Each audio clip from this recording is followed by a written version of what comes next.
Alavander's Orb of Awesomeness, Episode 3, You Meet at the Inn, is brought to you by the Basement Dwellers Podcast Network. Visit www.tbdpod.com/AOA for more info.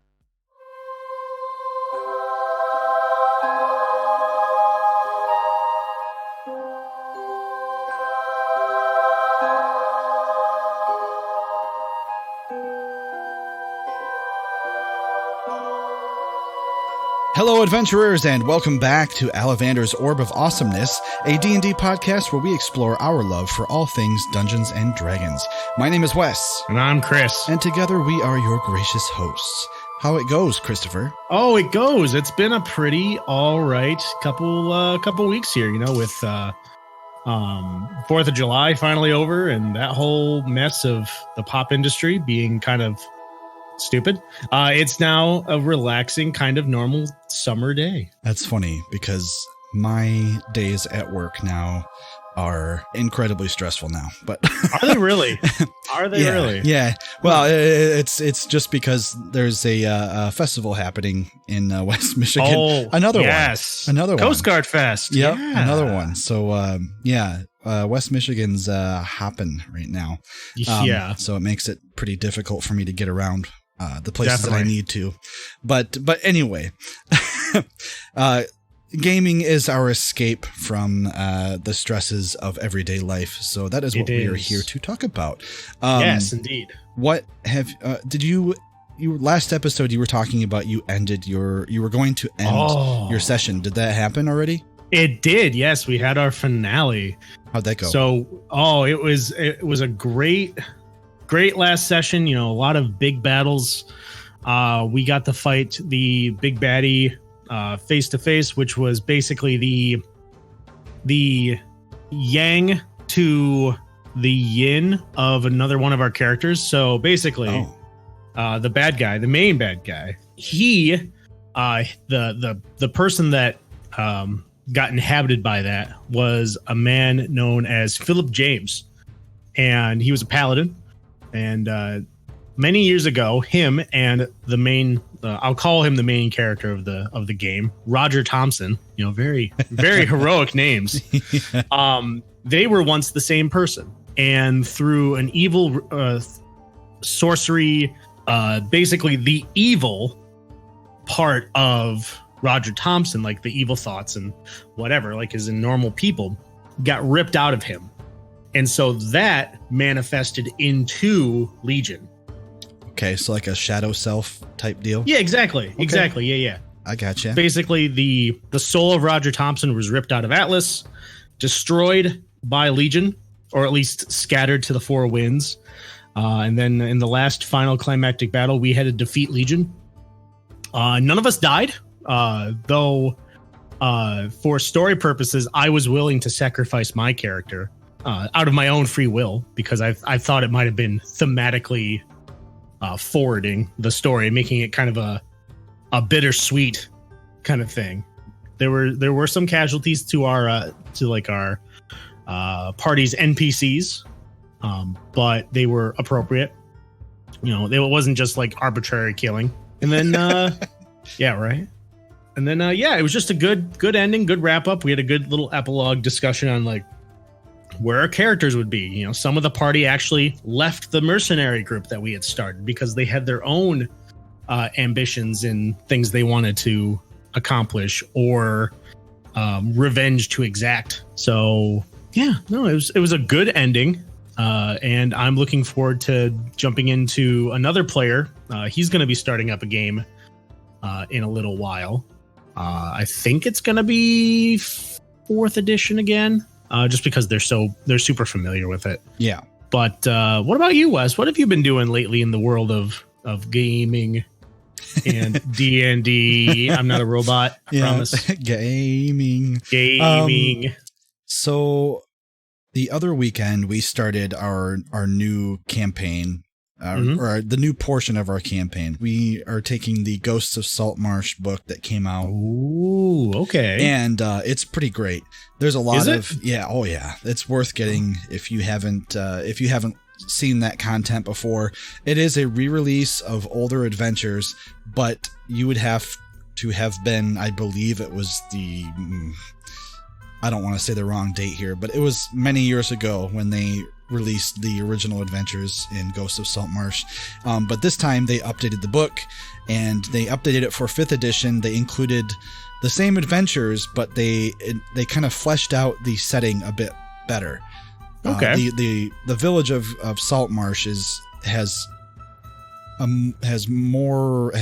better description to it, and but beyond that, another thing that you can take from it that's really good to use in any game setting or any campaign or adventure that you want to run is it has a lot of information on ship combat, as well as building a ship, as far as what it takes in the D&D universe to build a ship.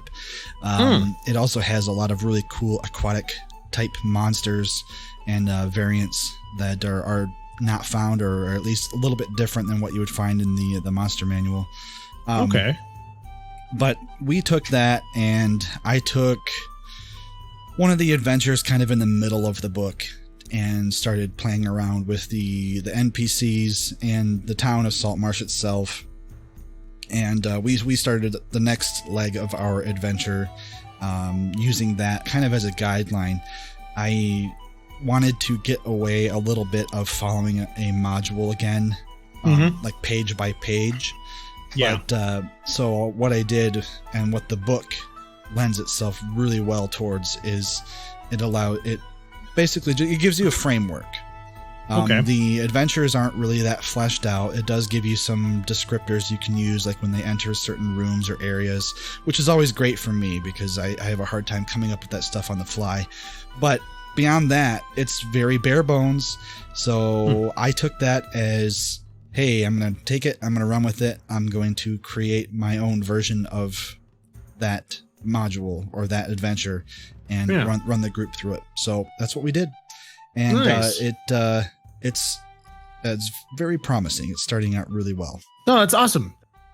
I think it's really cool when settings introduce brand new mechanics. Like you were talking about the cool the new underwater monsters, and what happens when you have to fight those things underwater, or the shipbuilding. I love that. Yeah. You could have your crew become, or your players become pirates or mercenaries that roam the open seas. I mean, that lends itself to a whole campaign in itself, let alone just a few series of adventures. Oh yeah. And truth be told, I'm probably not going to get to utilize all of the cool things that are in that book, but the fact that they're there, it's very comforting, I guess. If I ever need that information, I can go right to it. But we're the other thing that we did last session was I had talked about on our previous episode about limiting our time. It worked out pretty well, though. At the end, everyone felt like we shortchanged it a bit. Everyone was you could have kept going. Yeah, well, it's hard to find the balance. Our group is used to playing, 7 to 8 hours, if not more, every time we get together, because we only get together once a month. So, that's game time, or game day is game day, and usually it takes forever. And I say that with all the love that it deserves. But for sure, yeah. But yeah, so next session we decided we're just going to go back to how the way things were, because but it was all right. It did keep things focused, which was nice, but we wanted more. So no, I get you. I mean, that's the same thing with our group. We start at, they tend to get here about 4:00, and then by the time we get going, it's about 4:30. We play until 10, 11 o'clock at night. So, I mean, we're doing a solid, 6 hours of gaming. Yeah. Yep. A quick note of administration type deal, I suppose, is the podcast. This podcast is going to be moving to its own RSS feed. And I am in the process of migrating our current podcast network to a different host. So hopefully that doesn't mess anything up, but knock on wood. Yeah, knock on wood. But what that will do is it will separate this show from our other show, The Basement Dwellers. We want to keep track of who's listening and everything like that. The analytics that this new host is going to be able to provide is going to be 10 times better than what we had using SoundCloud. For sure. Plus it'll let all the other Basement Dwellers who have their own side projects be able to be on the Basement Dwellers network and have their own RSS feeds. To be able, so you can listen to them or us or just us. I mean, I would love it if you listened to just us. So what you can expect from this episode, we have some news from the D&D Multiverse. We have our very first thought experiment segment, which Chris will lead. And last but not least, we're going to have a little discussion about how to shake things up and move past the age-old trope of you all meet at the inn. So, without further ado.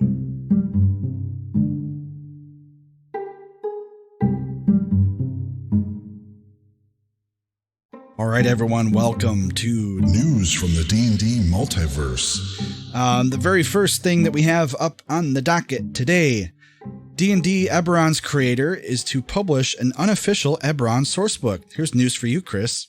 I know. I saw this. When you showed me this, I was super excited. Eberron is a fantasy steampunk setting from Wizards of the Coast for D&D. I believe it was introduced in 3rd edition, 3.5, around that era? Right around there. Right now, over at Drive-Thru RPG, you can find dozens of source books for it, dating back to, here we go, D&D 3.5. The most recent is the Wayfinder's Guide to Eberron, which is an actual official 5e book set for Eberron. Keith Baker, who created Eberron, he is going to be publishing or using the DM's Guild, which if you're not familiar with the DM's Guild, it's kind of a way for a lot of people to come together and create content and sell it officially without having to be, what's the word? Not affiliated, but actually under the Wizards of the Coast banner. So it's a lot of not homebrew stuff. Man, I don't know how to describe it. In a way, it kind of is a homebrew, just because it is not an official Wizards of the Coast product. But in that same vein, it's still going to let you run Eberron. It's licensed, so it's using their open gaming license to be able to make the setting in using the 5th edition rule set. Keith Baker is going to be using the DM's Guild to release a licensed but not official. He's going to be releasing a new book for the Eberron setting. And right now he's calling it Project Raptor. This says it's not an official source book. Unlike the Wayfinder's Guide to Eberron, this is being produced by KB himself and will not be supported by Wizards of the Coast. It says, this is your glimpse into my Eberron. It will be released on the DM's Guild and available in print on demand. That was from his blog.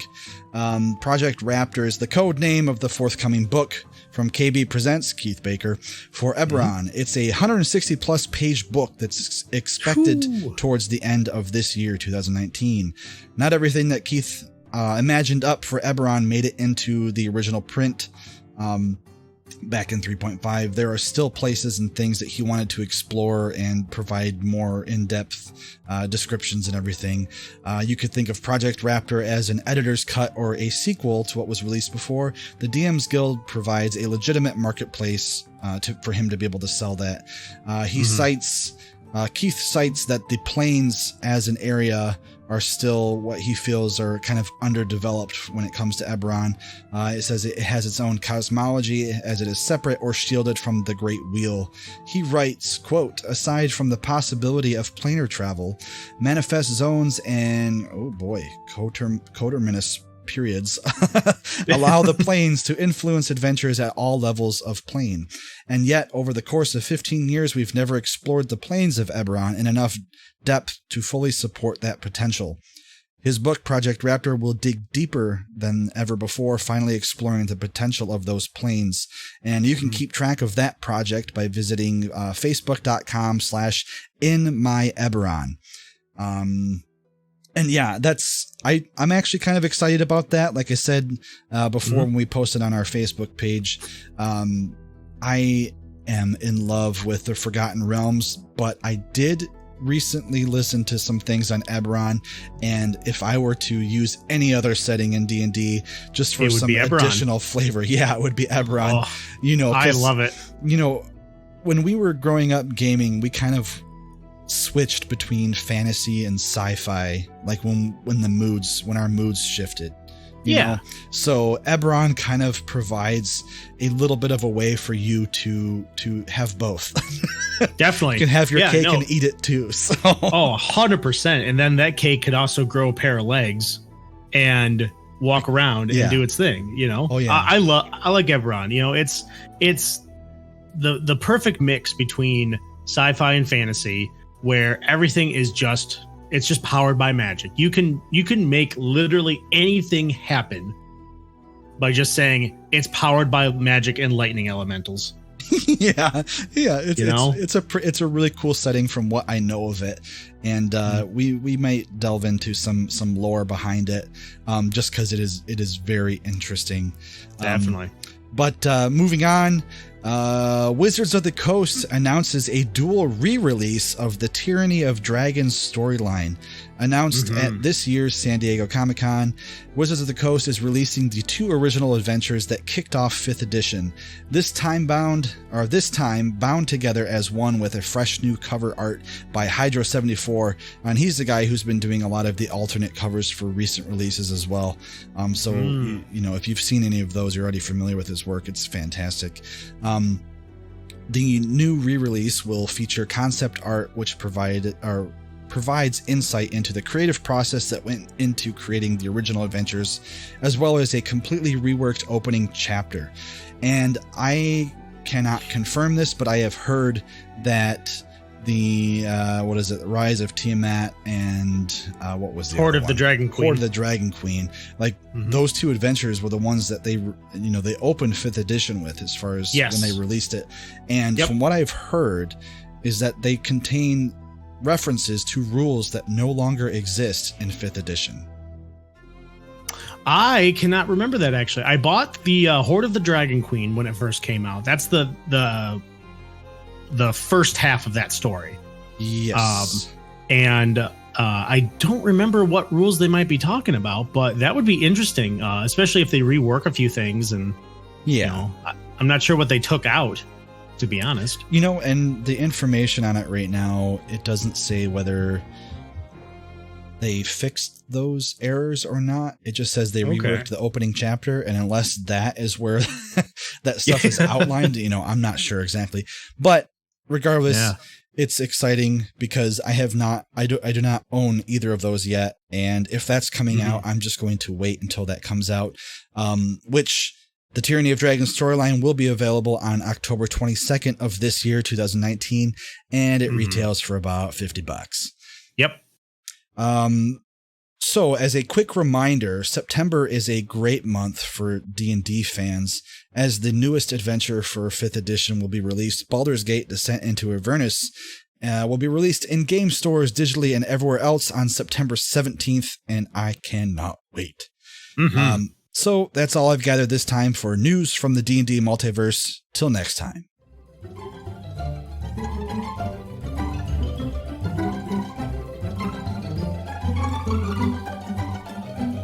All right, we're going to kick it over to Chris for our very first thought experiment segment. Yes. What do you got for us, man? So, have you ever sat at the gaming table? You're making your character with your buddies, your friends, your pals, and you're towards the end and you're like, I can't think of a name. I can't think of a name for my character. And you get frustrated and you think, you're like, his name will be Steve. And now it's not interesting. It's not entertaining. You don't really get into the character at all, because, Steve the Barbarian doesn't really bring fear or anything into the hearts of men. So a few thought experiments that I like to do to try to come up with a different name is I'll just take a word, like a regular word. Let's just say garbage, right? So, all right, hear me out. Okay. And what you do is you start putting the emphasis on different syllables or on different letters. So instead of garbage, garbage, garbage, garbok, and you start kind of just taking letters away or adding words. Ooh. So now your half-orc barbarian, who was once named Steve, is now Garbark the barbarian. Nice. Right? All right, so Wes, you try it.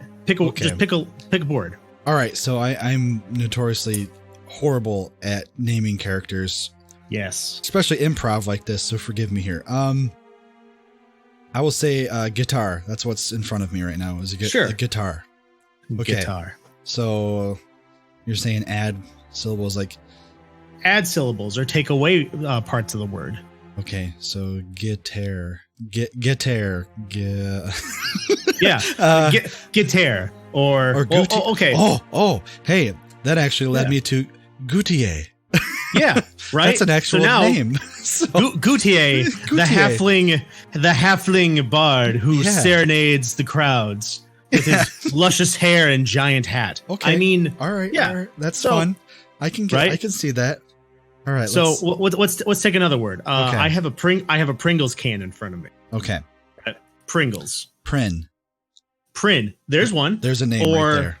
Yeah. Or flip it around. Like so right. So you have okay, hold on. What is that? Selg. You have Selg. Nearip. Selgrip. Selgrip. Hey. Yeah. There's another word. There's another name. Yeah. No. Yeah. You have Selg. You have Selg. Selg. Nirip. Nirp. Right. Selgnirp. Nirp. Selg nirp. Right. But you get the idea. So you could be Selgrin. Right. Okay. So now you've got another name. All right. Selgrin. All right. Selgrin P. You can take that P and turn it into something else. Okay. Pick another word.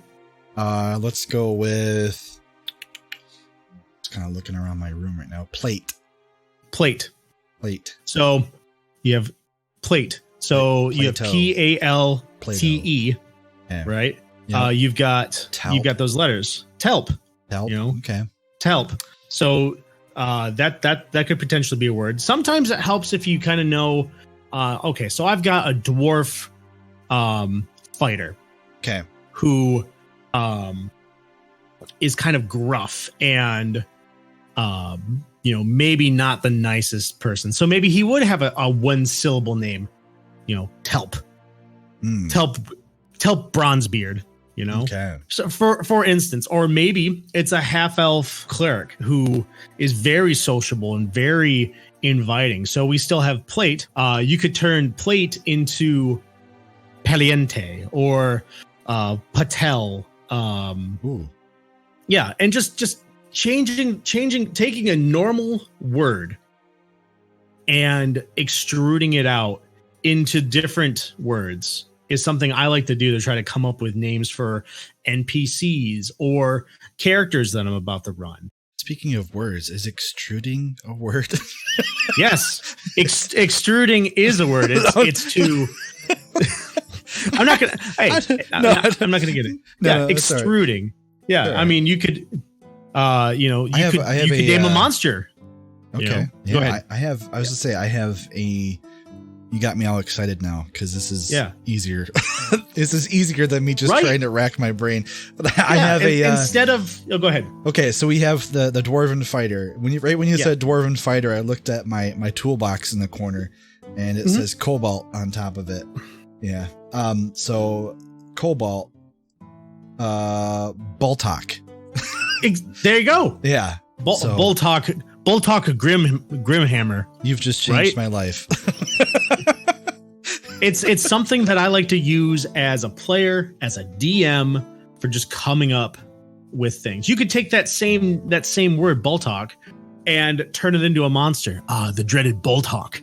It looms in the shadows above the chandeliers and the struts of the inn. And we haven't been able to get it out of here. You adventurers, could you please take care of it? Man. Right? I want to play now. I want to get rid of that damn Baltok. The Baltok, right? The dreaded Baltok. You know nothing about it, but you know. but you know it's a menace. And at that point, as the DM, you can kind of play on the player's kind of thoughts and intuitions on what that could even be. But like I said, it's a great naming exercise. It's a great way for you to just kind of look at words and move them around, take them around, change up anything and make a name out of it. You don't have to try to, like flip flop the whole word, like Pringles, like we tried to do with that. Yeah. Right. Like you don't need to try to make a whole word out of that, but that led us to different combinations using those letters though. Yeah. So exactly. Even if it doesn't make sense when you flip it around, it still led us to something cool. I think. Yeah. Yeah, definitely. Wow. So that's one of my favorite thought experiments right there, being able to come up with a name on the fly. Sometimes it works a little better than others, but it's definitely a good place to start. Awesome.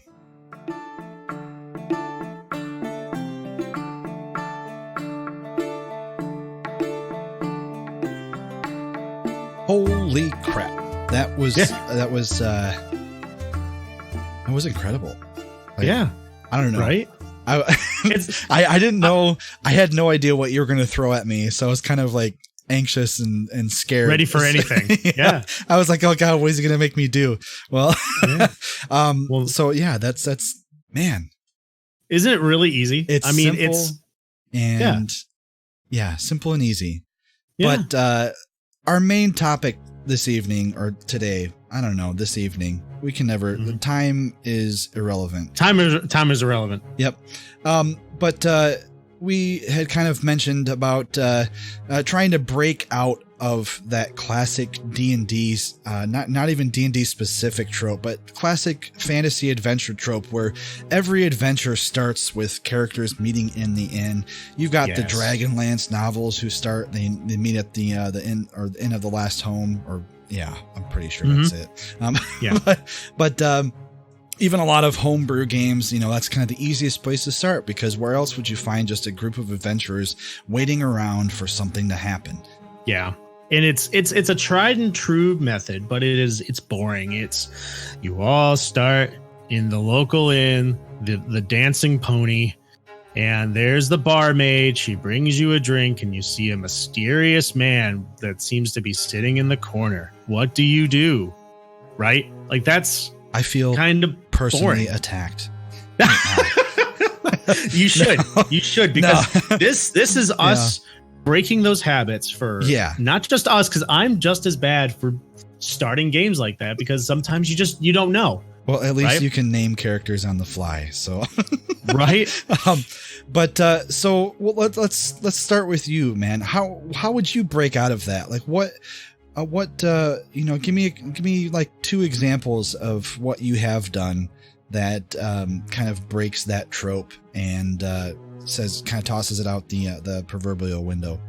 Sure. So the 2 that come to mind are actually more action heavy. So the first one I call the chase, right? Mm-hmm. So you start off the game, you're down a hallway or an alleyway or whatever. It's dark, raining, whatever the time of day may be. And the players are automatically thrown into the action. You're running from the guards. They've mistaken you for someone else, or you're being chased by some different kind of men that you've never seen before. Hooded people. What do you do? Do you keep running and try to make your way through the winding back alleys of this town, or do you stand your ground and fight?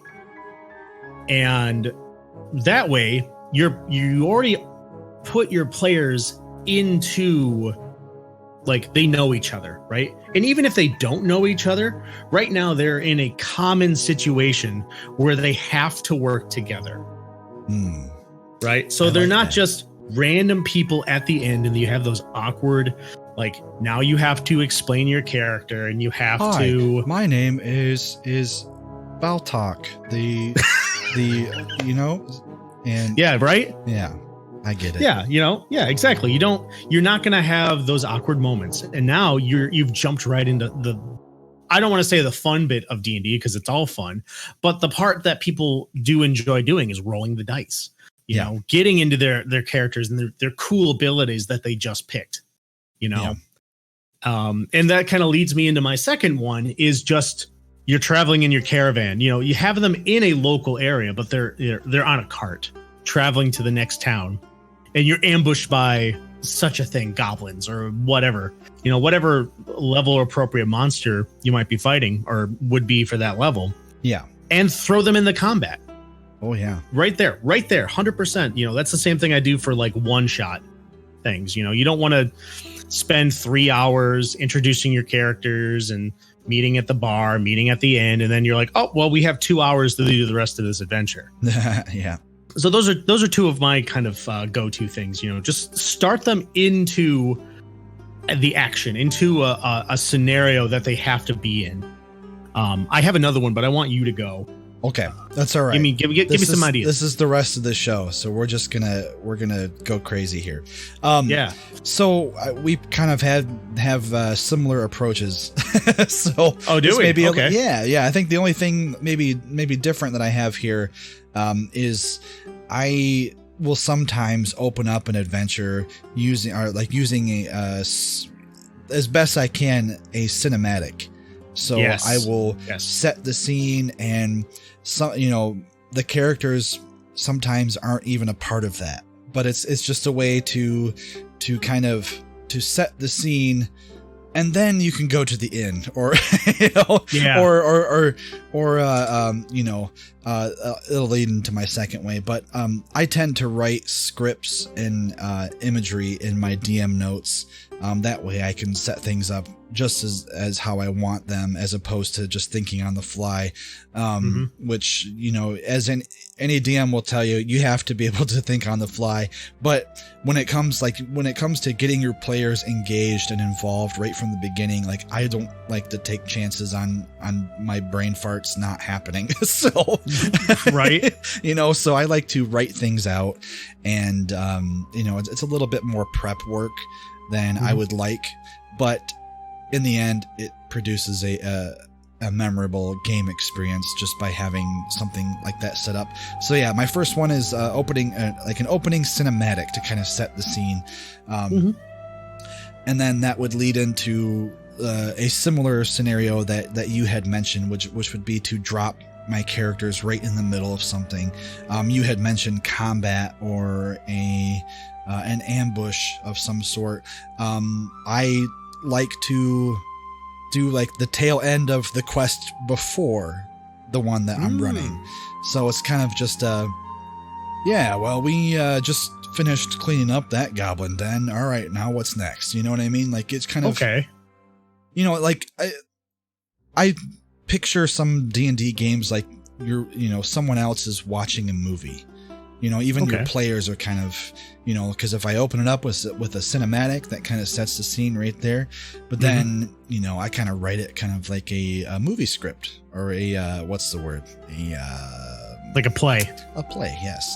Yeah. And so dropping your characters right in the middle of something is kind of just maybe it's a film trope, but it's one thing you can carry over into D&D that I like to do. The other thing is even drop them right in the middle of something mundane, like a festival or other type of event that the characters would be attending.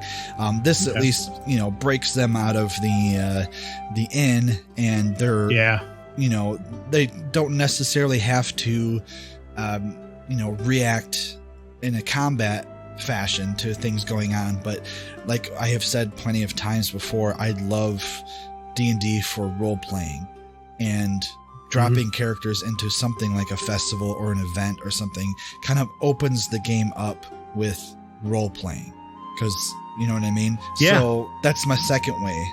Okay, let's go with your third way, and then I'm gonna ask you a question here, so go ahead. Sure. Yeah, so one that I've done before is, this kind of segues into a question that I was going to have for you, but we might even have the same question. We'll find out. Oh, I don't know. We're kind of on the same wavelength, so we'll see. Maybe.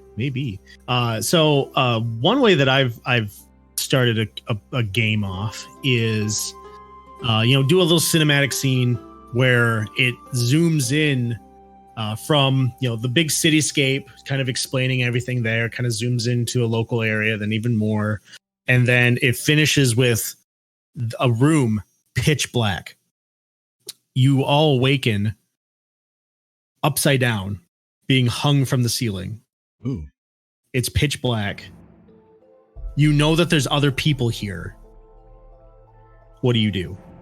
Yeah. And I've either done it where the party knows each other already, or the party has never met each other, and this is kind of their first meeting. Kind of like a Saw situation where they in a way they wake up and they don't know what's going on and they have to figure it out. I've done that before. They're chained to the ceiling and they're like, what happened? And then at that point I can, kind of start playing out and laying out the wizard, he found himself on the wrong end of a pair of dice in a gambling match and tried to use, maybe he tried to use his magic to alter the fate of the dice and he got caught, and now that's why he's hanging here. And then the barbarian got into a brawl or whatever like that. Yep, I've done that. Not the hanging upside down in a pitch black room, though. That is terrifying, and right, that would be a cool way to really put your players on this in a spotlight, so to speak. Mm-hmm. To be able to try and figure out what's around them and what they can do and what their characters can do to help the situation. But similar to how you've done that is like I said, I play a lot of rogue characters, so I also tend to write stories that feature heists and different things like that. So the whole you guys awaken in a jail cell because of what happened before is another way that you can start things off. It's different than than meeting at the inn. So that's one way that I've done it too. So I was going to ask you, this can lead to the second portion of our segment here. What is one way that you have always wanted to start off a game, but you have not done yet? Oh goodness. I'm not sure. I haven't really thought that through. What about you?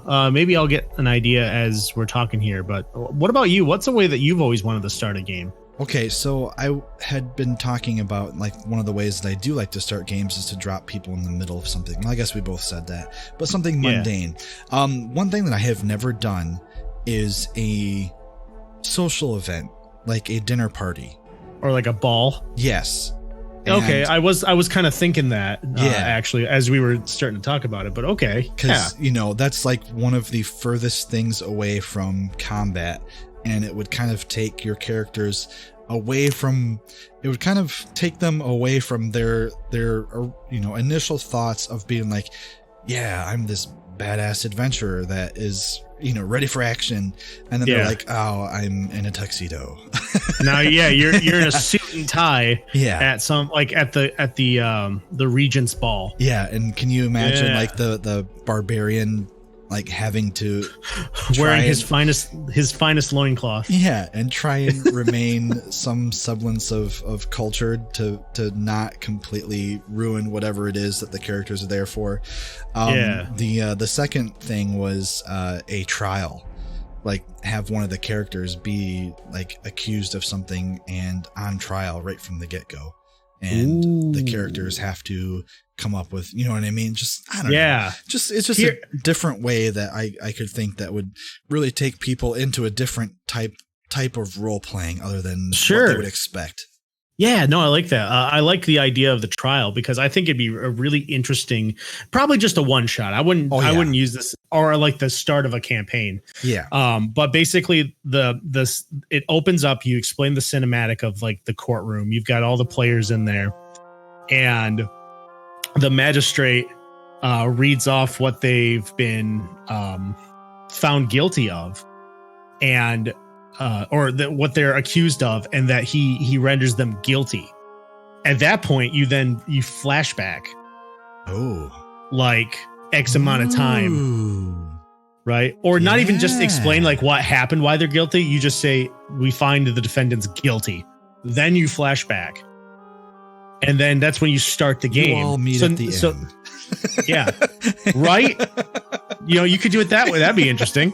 But yeah, and then they have to they'll go on the rest of the the mission or whatever, and thinking well, when is it going to happen? When are we going to when are we guilty of something? Man. When does this happen? Right? That is cool. And then that leaves the DM open to just kind of, I don't want to say messing with the players, but anything could happen. No, that's exactly what it is. Yeah. Okay. That's maybe psychological torture.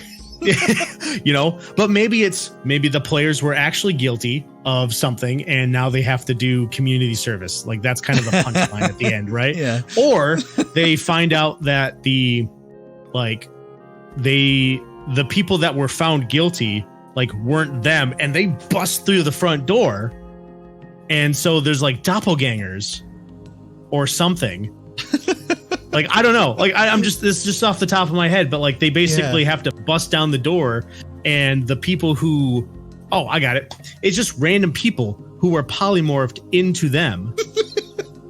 Imposters. And that imposters, right? So now they're guilty, and now the adventurers, they bust down the doors because they found out that some corrupt person was trying to, he thought he had killed the party, but was going to put some people on trial. I don't know. It sounds really convoluted as I'm kind of working it out now. But that's really good off the top of your head, though. Yeah, or maybe just one of the characters. You pick the most unassuming person. If you had a cleric in the party, you it starts with them in the courtroom. They're guilty. Flashback. Now you got to find out why was what happens. Why are they guilty for a thing? The cleric in my current gaming group would flip it. I don't know. Would be completely caught off guard if I put her on trial for something. Oh my gosh. She's she's playing a halfling cleric, and she's kind of the moral compass of the group as of now. Who is it? Is it someone I know? It's Becca. Oh my gosh. Yeah. So it would just be kind of a really kind of ironic twist to have her be the one that gets caught for something or be accused of something. So yeah, dude, I think that's what makes for the best gaming moments is when you put someone who is not in their element, someone she's the moral compass, right? Yeah. But you start an adventure on she's found guilty for something. Yep. And now the players have to figure out what happened. Yeah, and that's even running with that idea, you can have it where they're found guilty, but part of a plea bargain, if it's a non-violent crime or something like that, but part of the plea bargain is to have have that person go and they have to perform a certain task for the magistrate or the ruler or the lords of whatever area you're in. And maybe that so maybe that's their community service. Yeah, and then maybe that ends up being kind of the motivation for them being accused in the first place. They're intentionally wrongfully accused in order to basically have that character be beholden to them. Yeah, or even just the whole party. I mean, that's a great that's a great way to get the party together without having them explain their characters to themselves in a bar. Yeah. And then they see the creepy old man in the corner who's got the map to the hidden treasure, how many games did we start out like? A ton. Yep. Tons. So let me see if I can remember my question that I was going to ask you. I don't think I can. Because that was literally forever ago. It's all right. Tangents. This is what we do. This would be a good example of maybe closing the box, but we're not gonna. No, we're on topic, right? Yeah. So maybe it'll come back to me, but right now I cannot remember that question I was going to ask you. I was going to say I can't remember what it was. We were talking about. I had my other example. Here's what it is. So, do you prefer the party already knows each other? Oh. Or would you rather them maybe not know each other and then have to discover each other. You know, they don't necessarily have to explain themselves like at the beginning, right? Like, oh, this is why I'm a good guy and we should work together. But, you know, no, that's a great question, you know, and I think, oh God, I'm going to be boring and say it depends, but for me, for the most part, it's like, I don't like the time it takes to like get the introductions out of the way. A lot of times I'll just say like, hey, you all like you did, like you just got done working a job, like a caravan job. So you've gotten to know each other over the last couple weeks. Yep. You know, well, so you know of each other. And the other part to that is that you kind of, if you start your characters off already knowing each other, then that kind of mitigates the possibility or like the tendency that some players have of being completely mistrustful of every new player character or NPC that they meet. And and we know that firsthand because our good buddy Joe never trusts an NPC. He kind of he worked that into our gaming psyche, but right. But if your characters already know each other, then at the very least they have a baseline trust. Maybe not a respect, but a baseline trust of each other to at least where they're going to work together. So knowing that, you know, at least the person that you're fighting for your life with will have your back. That you may not trust them farther than you could throw them. Yeah, but you know, it's better than like just starting from bare scratch. I mean, there is something to that experience. Bare scratch. I don't know why. Words are hard. Sorry, box. Box. that was my box moment. Hey, it's okay. Sorry. Yeah, no, words are hard. They are. But you know, I'd say if between the two options, you know, either knowing or not knowing, I would prefer them to know each other. Yeah. I actually prefer to set up certain relationships between the characters before the game even starts, because it kind of gives, you know, like if you have like a sibling, like if your character has a sibling in the game, you know, as another player character is that person's sibling, like that immediately opens up a lot of cool roleplay opportunities. And if the characters or the players know that going into the game, then that sets it up right there, and it gives them you know, it gives them inspiration. Because I know my favorite character that I played, Edwin the mage, when I went into that game, it was kind of prearranged that I was kind of buddy with another friend of ours who played the rogue. And our thing was, you know, my character's doesn't really care about money, but he likes all the cool stuff that he could get into when his rogue friend unlocks the door to, you know, the rival mage's tower or something like that. You know, he can get a rare spell book that's in, you know, the Lord's collection that he normally wouldn't be able to get otherwise. And in turn, you know, I just, you know, Edwin would cast, you know, invisibility or knock, you know, and just, you know what I mean? Like going into the game knowing that was a really cool way for me to flesh out my character's personality and definitely immediately, you know, hit the ground running when it came to role playing. So when I set up, I kind of took that experience, and when I set up, you know, parties, I kind of like to define at least the very basics of their relationship to each other, just to provide some inspiration for a lot of things. All right, but we'll definitely have to save this discussion for a part 2 to the importance of a session 0, the like having the players come together to make their characters together. Yeah. So we'll that'll be a different segment we'll get into. See, just coming up with ideas left and right tonight. Yeah, all of them. So, but yeah, no, I think that, you know, that is a good couple examples on how to start a game other than you all meet at the inn. Do you have any other ideas or anything that might go along with that kind of you know, framework? We could probably run with it the rest of the night. But yeah, for the sake of time, I say we kind of covered some good ground. So definitely. No, I'm all set.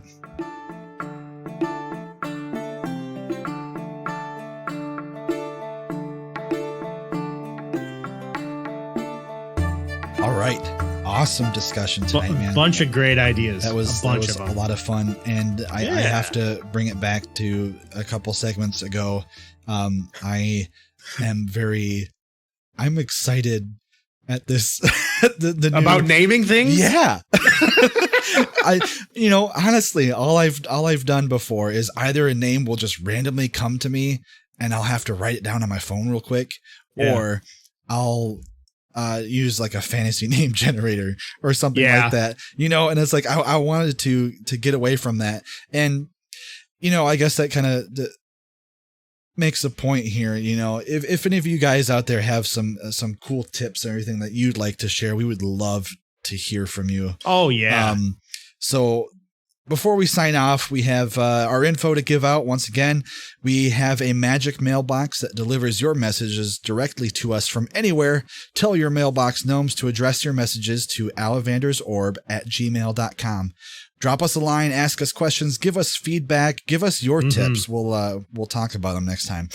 We'd really love to hear about things that you'd like us to talk about as well. Any new lore segments or monsters or classes that you would like to talk about. Yes. Send your magically enhanced carrier pigeons to tweet at us at Alavander's Orb on Twitter. You can also like us on the Book of Faces at facebook.com/Alavander's Orb. Everything is kind of bare at the moment, but we're getting things up and going. And like we said at the beginning of the show, we are in the process of migrating podcast hosts. So that will afford us some pretty cool opportunities to make our podcasts more widely available. And we will give you guys plenty of notice. We will continue to release our episodes on the Basement Dwellers RSS feed. So those of you who are already subscribed to that, you won't be missing out. But we will be slowly phasing that out and moving all of our episodes onto our own feed. So just pay attention, and we will let you know. We won't leave you hanging. So anything else you'd like to say before we sign off, Chris? I got one more word for you. Wellness. Well honest. Mage extraordinaire. Oh, perfect. Okay. Good night, everybody. We love you. Good night. Bye-bye.